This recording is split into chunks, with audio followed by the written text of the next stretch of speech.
freelancing, it will never make you rich. What made me a successful UGC creator and freelancer earning up to 60k per month? The opposite of what I used to believe. Today, I work where I want, when I want, and with who I want.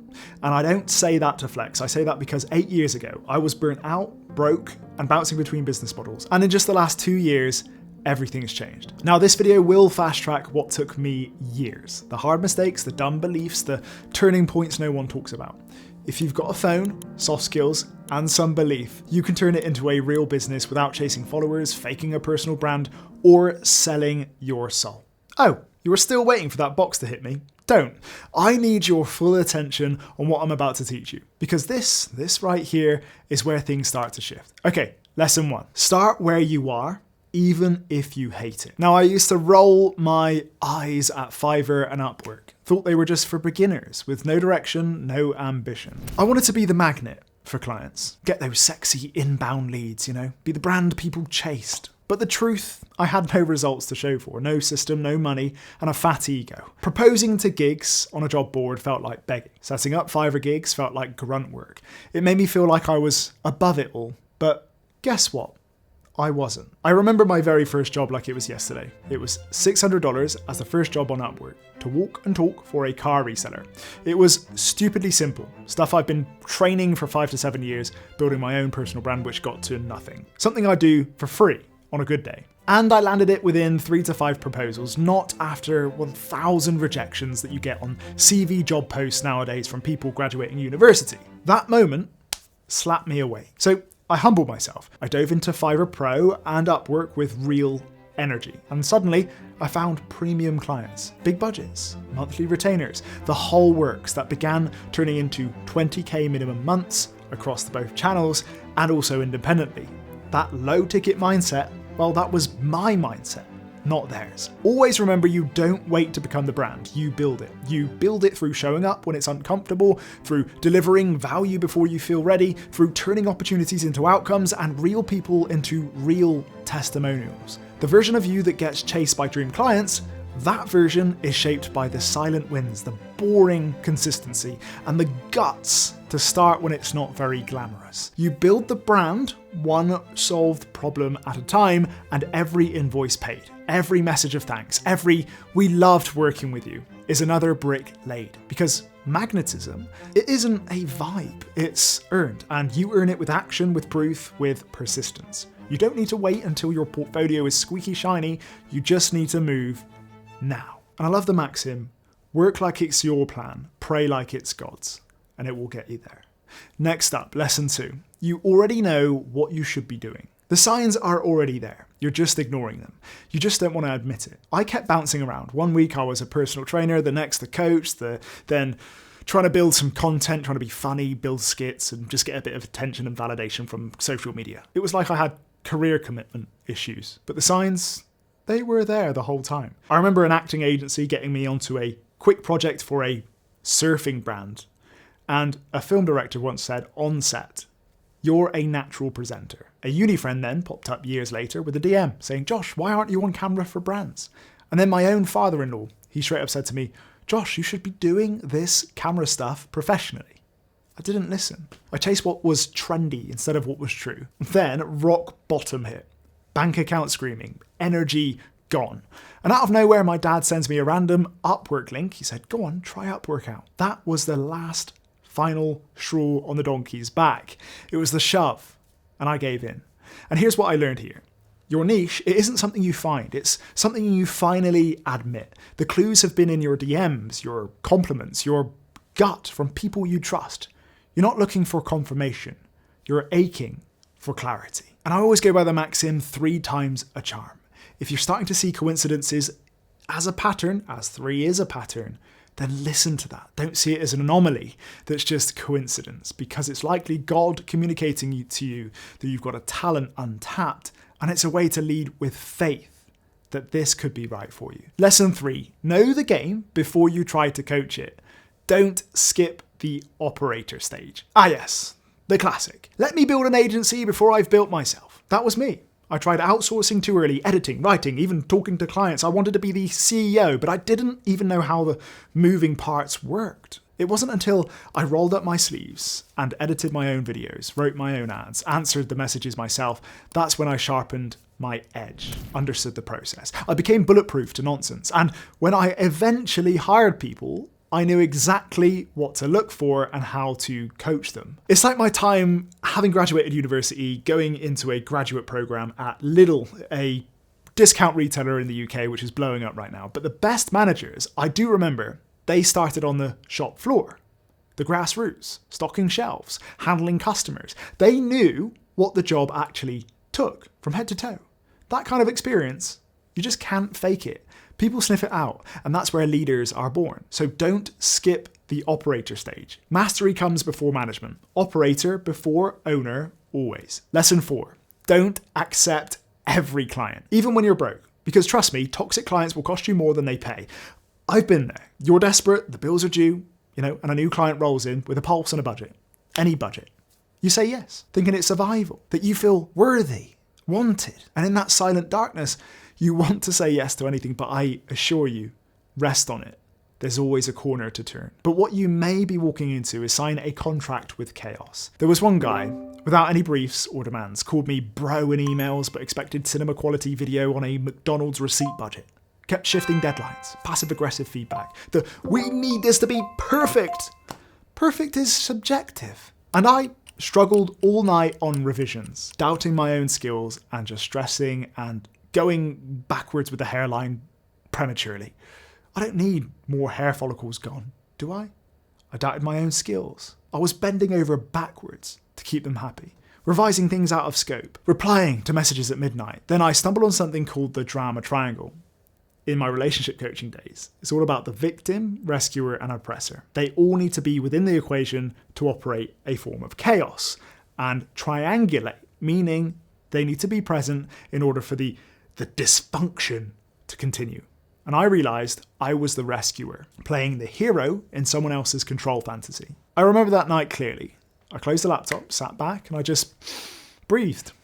It wasn't dramatic, it wasn't brave, but it was honest. I sent the message, hey, I think we're not aligned. I'm stepping away. My heart was pounding. It was a big time client of mine. I was scared out of my mind. But I knew if I didn't do it now, I'd be burning my nervous system to the ground and I'd keep burning out for pennies. And then 2 days later, not a week, not a month, I got a message from a past lead I'd forgotten about. Wanted to book me for double the rate. Easy to work with, no drama. And that space I made, it wasn't empty for long. It was filled with alignment. So here's your reminder. When you accept bad fit clients out of fear, you blocked aligned ones coming in from entering, right? So set the boundaries early. Define your scope. Defend your rates. The clients worth keeping will respect your worth without you having to beg for it. And the ones who don't, well, trust me, they're not a loss. They're a bullet that you dodged. And lesson 5. People pay people they like, but not pleasers. Yep, I used to write the most robotic proposals, full of buzzwords, stuff with jargon, sounded like a LinkedIn post got stuck in a blender. My close rate was low. And when I did get work, usually out of desperation due to a low season, the client relationships just felt cold. So I overcorrected. I tried to be overly friendly, hyper available, basically a freelancer golden retriever. That didn't work either. Clients started expecting discounts, messaging outside of hours, expecting revisions to the point that the whole videos needed reshooting at the same price. My reputation was constantly on the line on platforms that are usually client-centric, appeasing a ton of cross boundaries as a flight or fight response to survive. Then one day I created a Upwork proposal that changed everything. It was short, confident, and human. That's when I built the 3 R's. Rapport. Start like a human. Hey, loved your ad for XYZ, super clever angle. Reputation. Slide in your social proof. I've helped similar brands increase engagement by 70%. Results. Talk about outcomes and your USP in working with them. I'd focus on emotion-forward UGC that converts fast. Suddenly, my win rate soared. Clients didn't just hire me, they trusted me. I stopped over-promising, started over-delivering. So remember this, be likeable, not lapdoggable. Warmth opens the door, confidence closes the deal. You don't need to be flashy, you just need to be real. And a quote I love here is, don't overpromise to get picked, be so grounded, they pick you because you're solid. 6, build in private. Visibility is overrated. Privacy is underrated. I used to believe the path to success was building a personal brand in public, showing my journey, posting everything from my matcha in the cafe to how my wife and I were doing that day. Gaining attention. But the dopamine hit of likes never matched the revenue I hoped for. Worse, I felt even more exposed, especially now my daughter's come into the world, hence why I've started to become private and created a walled garden for safety. I was really drained and always on. Always wanted to keep up with the Joneses, of which can be ADHD-induced content creators that just can't put the off button on. When you compare it to people and creators who are on the same miles per hour and miles per gallon online in content creation, you're in a real troublesome spiral to burn out because you can't keep up. They're the peers you shouldn't be comparing to in the first place. But then something really happened once I stepped back from comparison and got back on what was real and results driven. But the catalyst for me to stop being so public was that my daughter was born. And oh boy, my priorities flipped in an instant. I didn't want to post anymore. I didn't want to share every milestone or let strangers peer into my personal, precious world. I wanted to protect it. And that's the role of a man, isn't it? To protect, provide, not create threat or chaos. Groundedness. The way you do that is to not create keyholes into things you never want to damage. To nurture something sacred and real. I knew that whatever I posted would live on the internet forever. And this I hope she sees one day. Because in that moment, I found a new why. A deeper reason to build. Not for applause, not for validation, but for freedom, for legacy, for her. That season, the one where I went silent online, turned out to be the most lucrative of my career. I pulled in 20k on Fiverr, 15k on Upwork, closed high-ticket private deals I never shared publicly. And no one clapped. The only clap I received was the pray hands to the almighty Lord above. No one commented, but the only validation I ever need is from above. And my family felt it, my peace felt it. And when I did share the results to my wife, she's over the moon. And my bank account definitely felt it. You don't need to be loud to be legendary. You don't need to post daily to be profitable. The world doesn't have to witness every step of your journey for it to matter. The evil eye is real. People are out there to get the worst for you. And it's a distraction in many ways. So build your leverage behind closed doors. Let your results, not your reach, be the proof. Let your clients validate your brand. And remember, the quietest builders often build the strongest foundations. 7, don't try to be the best. Be the best fit. You're not behind. You're just misaligned. Now, the problem is I used to watch creators who were faster, funnier, or just flashier and think, I'm falling behind. I'm not good enough. It wasn't just insecurity, it was ego in disguise. I was measuring myself against people playing completely different games. So I tried to keep up. I downloaded the trending sounds, I bought new gear, I mimicked styles that weren't me or mine. And you know what it got me? Exhaustion, anxiety, and worse, mediocre work. Now, the turning point was then one night I was comparing myself again. But instead of spiraling, I asked myself a better question. What if I'm not behind? What if I'm just in the wrong comparison game? I sat down and mapped a 2x2 talent matrix, and I love this. In the top left, I put learnable, natural, and that segment is my opportunity. Things that come naturally to me, that are out there in the world, and can be taught. Bottom left was natural, not learnable. This is the zone of genius, my competitive advantage against my competitors, and what people will see as wow factor and think, how does he do it so easily? There, my friend, is your ikigai. That is where you find what you're naturally gifted in and what the world needs and what you can be paid for. Fantastic combination. The top right, we have easy to learn, not high value or natural. This is where you outsource or drop it entirely. If you think the world doesn't need it, or it hasn't come up as a pattern in the past for you to pursue as a natural talent, or God's communication through people, or coincidences, then likely outsource it. The bottom left, this is where you don't want to be at all, is neither learnable nor natural. Just ignore this and allow it to be the place you filter out the noise. Things that aren't good for your soul, not something that you want to catastrophize over not owning as a skill or competency. So When I filled out this matrix honestly, it became obvious. I wasn't the most technical editor, but I could speak on camera. In one take, with confidence. I was told by clients very commonly, wow, you're very creative. You come up with these visionary ideas and storyboards I've never seen before. I also wasn't a social media genius. I didn't like operating so much, but I could hold attention in long form, explain complex ideas, and storytell with depth. I wasn't trendy, but I was trustworthy. I noticed I was good at presenting with authenticity, pacing, poetic, and somewhat funny. Well, I'll leave you to be the judge of that. Doubled down on the performance. I got so nitpicky on color grading, cinematics, which stressed the hell out of me, by the way, and looked for opportunity in the spaces that I found myself to be finding flow with ease, finding meaning, where time felt like no concept, and I was just lost in tasks with great results. And I was more so focused on the production value, new formats to test for UGC, and depth in my knowledge within high-value niches like SaaS and fintech. I reframed my competitors' zones of competence and genius as irrelevant when I understood there was a piece of the pie and market if I honed in on my own areas of competence, if that makes sense for you. So no matter how good people got, it's out of my lane. So here's the lesson. You don't win by trying to be the best at everything. You win by becoming irreplaceable in the right things. Find your cheat codes, the things that come easily to you, that others constantly compliment, that feel like breathing. Stop trying to beat people in their zones of genius. You've got your own, and that's the only lane that matters. 8. Give clients a better experience than they expect. People don't remember deliverables. They remember how you made them feel. Now, the problem was that at first I thought quality meant success. Sharper cameras, better B-roll, smoother lighting. I obsessed over the product, but I missed what truly builds retention and referrals, the process. Clients weren't ghosting me because the video wasn't good. They were ghosting because the workflow stressed them out.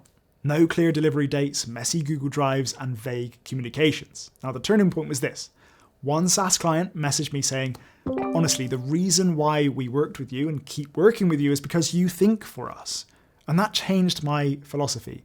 I started seeing service as a product, the full stack service, the stuff they don't want to be dealing with, the QC and the quality control, the brain behind start to finish and a full deliverable. I stopped just delivering random files. I delivered clarity, an onboarding process, a Google form with every detail like pacing, set, outfit, and even editing preferences, all thought out for the client to feel they have real involvement on the end product.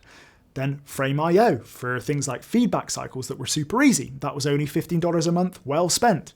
Usage rights up front, they know where they stand, and multi-formats included. For an element of surprise and going above and beyond.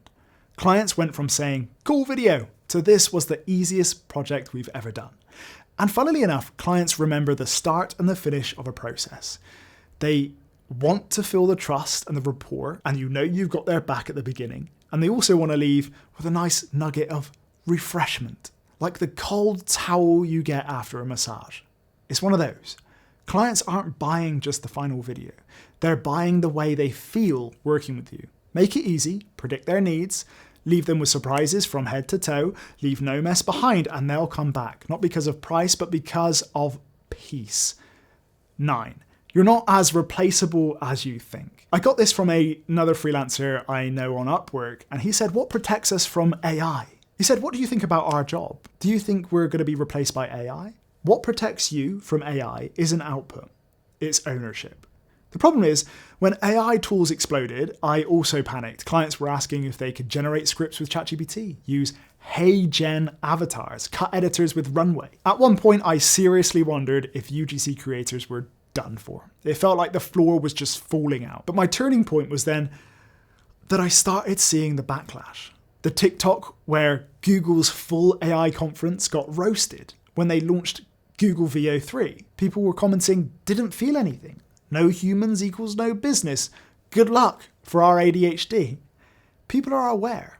Then Duolingo, a beloved brand now becoming boycotted for going AI first. Even luxury fashion, Marc Jacobs ran a promo with AI models. The comments, brutal. That's when it clicked. Clients can replace tasks, but not trust, not taste, not storytelling, not the human resource and nuance that makes a brand feel real. Many clients always ask for my creative input and trusted in my directing. This was when I realized I was irreplaceable.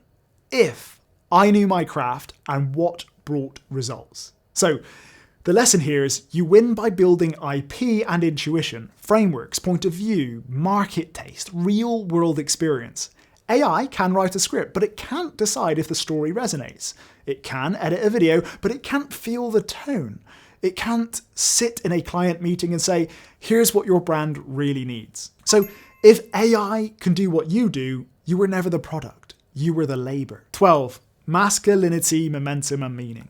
Men don't just need purpose, we need progress. There was a season, I believe, that men weren't built for happiness, just for survival. That you had to grind until you made it, and grind some more. The hustle became an identity, and the irony, the more I earned, the emptier I felt. It was during some of my highest income months, 25k, 30k, that I also felt the most disconnected.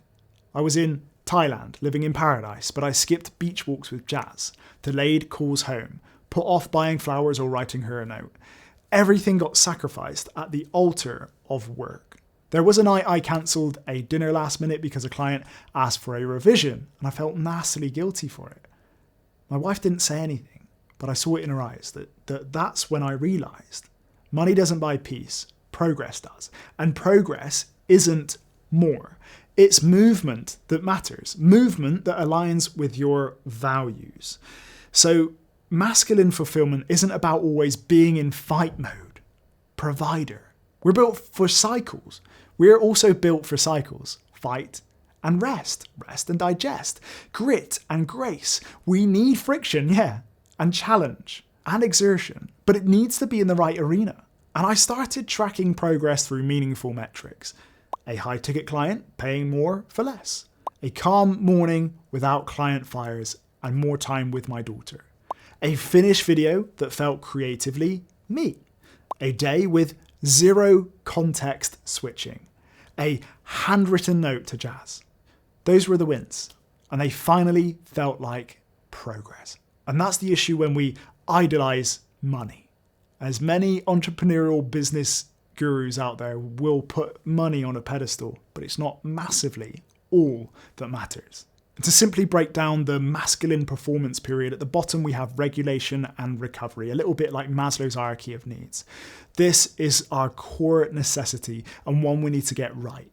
Get involved with exerting yourself at the gym, working hypertrophy, and getting to the state of EPOC, excessive post-oxygen consumption, which gives you nice dopamine bursts throughout the day and also fat loss benefits, but also the dopamine and motivation to continue going. But after the workout or even some stressful periods, learn to breathe, learn to rest. Allow yourself to catch yourself like a net. No, you can tolerate a fair bit of exertion, but know that you are responsible for the recycling of that energy to come back again for a new push out into the wild. In the middle, we have competence. Competency only comes when we've come out of fight and flight and survival modes in deep stress and tension and into a state of relaxation. And then the top is feeling contribution. This is when we've really hit our masculine ding-dongs. When we really feel that we're useful. And to be useful, I'm sure I've guessed it, is a lot of men's meaning. And that's where we feel like we're giving back. So if we ticked all three of those and progressed up the pyramid, we've done well. 13, financial literacy equals creative freedom. If you don't track your money, you don't own your business. You run a hobby. There was a phase I didn't want to look at the numbers. Revenue looked okay, or sometimes terribly, and margins were leaky. Expenses were reactionary. Cash came in and disappeared just as fast. And I committed to reviewing a very simple spreadsheet every month, even when I felt broke. Looking at the problem directly in the eyes is the way that we overcome. If we ignore it, we create a monster and a beast. And there's the analogy of the boy who lets the dragon under the bed grow so big it eats the house because he's so scared of looking under the bed for so long. And it becomes a beast out of control that we just get overwhelmed by. The sooner we look at our numbers, the sooner we look at our financial literacy, the sooner we get out of our debt and financial issues. So I had a mini process. What came in, the rules for what went out, so personal expenditure, what was reinvested into the business, and what was invested and or saved into the stock market or my other investments. The first month hurt. The number wasn't what I expected, but it was the truth. And once I saw it, I couldn't unsee it. That number became my new mirror. I started praying over it, thanking God for the wins, for provision, even when it was tight. And whenever I saw growth or even just a maintenance level, I didn't see ego, I saw grace, because I knew I wasn't doing this alone. So the lesson is, clarity is peace. Discipline is freedom. You don't need to become an accountant, but you do need rules. And here's what's worked for me. 10% to marketing and ads to grow the business. Some people put more. 50%, that's a big sum, to savings and investments. If possible, of course. Frugal living really helps, and that's why I'm in Thailand, living below my means to regrow the business or simply reinvest. Especially in a time, and I won't overlook this, in a shit show of an economy that we're in, where inflation is spiraling out of control, governments are imposing more taxes and fees upon people who are already struggling, and we're now becoming codependent on benefits just to live. And don't I say it, 20% to 30% on living expenses. Of course, your rent might be 20 to 30% of your income, and 20% to team and tools. That structure gave me more peace than any client ever did, because now every dollar had a job, a system, a process, and every month ended with reflection, not regret. It was the moment of calm, even if the number wasn't perfect. 14. FOMO is the fastest path to nowhere. Every time you chase someone else's wave, you lose momentum on your own. There was a season where every week I had a new big idea. One week I was convinced I should launch an AI agency. The next, a course. Then a productized UGC brand. Then I saw someone making cash drops on TikTok and thought, I should pivot to e-commerce too. I kept chasing trends, thinking I was being adaptable, but I was just distracted. Every pivot came at the cost of momentum. And in hindsight, I wasn't being strategic. I was being scared. I paused. I did a ruthless audit. What actually energized me? What had a real proof of income, testimonials, and retention in it? What didn't drain me? It came back to be obvious. Video, storytelling, high-value B2B clients, creative performance work with a tight, repeatable team. It wasn't sexy, it wasn't trendy, but it was mine, and it worked. I stopped trying to make noise and started refining signal. So I always think, stick to your thread. Let others pivot and do their thing. Let them test the markets and you not have that bleeding edge issue. Let them chase novelty. You master your niche. There's no prize for being early to every new wave if you never build depth in anything. And they might be able to afford to lose fast. If something's already tested and winning, which most of those are, it could work for you to follow, but it could not be what aligns with your core competencies. I've seen creators burn out chasing trends. I've been that creator. Now, I'd rather be quietly booked than loudly burnt out. So don't trade long-term peace for short-term relevance. 15. One thing per day is everything. You don't need more time, you need more wins. Now, there were weeks where I worked all day and still felt behind. Slack open, Fiverr tabs open, client briefs half read, nothing finished, just touched. By 8 p.m, I'd sit there with a full brain and an empty results column. And that's when the doubt creeps in. That maybe you promised you would deliver something that day, but you lied to yourself. And lying to yourself is the deepest, most damaging thing you can do.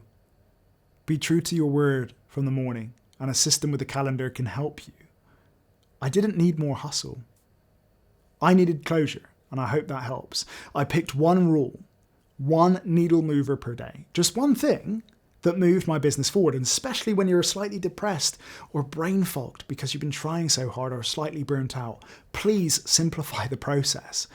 My dad told me this when I was depressed. He said, Josh, just write a to-do list of 3 things. If you tick 3 things off, you've succeeded, and make them tiny. In a business context though, Do it like this: a pitch sent, a video submitted, a new offer drafted, some copy on the website changed, a follow-up closed, a system stock cleaned up.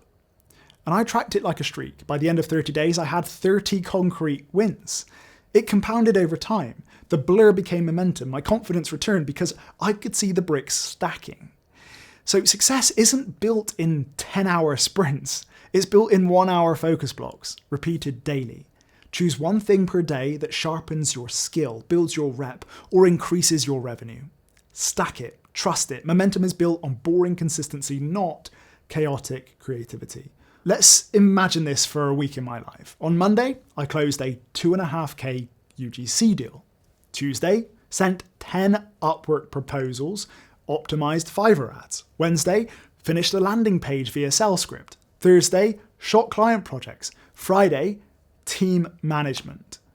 And that is how a week feels in my life when it goes right. And those weeks feel so much better than ones filled with noise. Especially as a father, gives me so much more capacity to play with my daughter and arrive for my wife. You know, the old me thought freelancing would never make me rich, that I had to build a startup, sell a course, go viral. But rich isn't just money. Maybe it's control, maybe it's clarity, maybe it's being able to shut the laptop and go for a walk with your daughter and not feel guilty. Guess I had to learn the hard way. If even one of these lessons hit, drop a comment or share it with someone who needs it. And if you're still figuring out your first 5K months, I do offer one-off consultations. Drop me an email or comment down below. Now, if you excuse me, I've got a walk to take.